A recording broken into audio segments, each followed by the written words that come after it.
Më 12 mars, Partia Demokratike do të thrasë protestën e 6 kombëtare. Konfirmimin e bëri Sali Berisha në mbledhjen e grupit parlamentar Demokrat, nga ku theksoi se kjo do të jetë kryengritja e radhës dhe i ftoi të gjithë qytetarët që të bashkohen në protestë. Data 12 është kryengritja e radhës.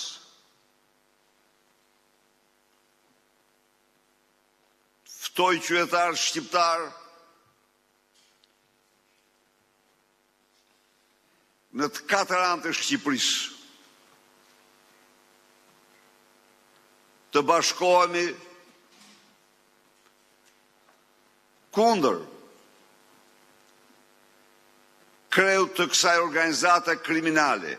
Përgjatë fjalës së tij, kryedemokrati sulmoi letrën e përbashkët të kryeministrit Edi Rama me presidentin serb Vučić, lidhur me procesin e integrimit evropian të rajonit të Ballkanit Perëndimor.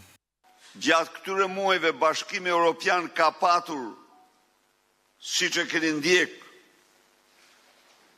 një debat shumë të fortë dhe aktiv, me të cilin i ka përcaktuar atij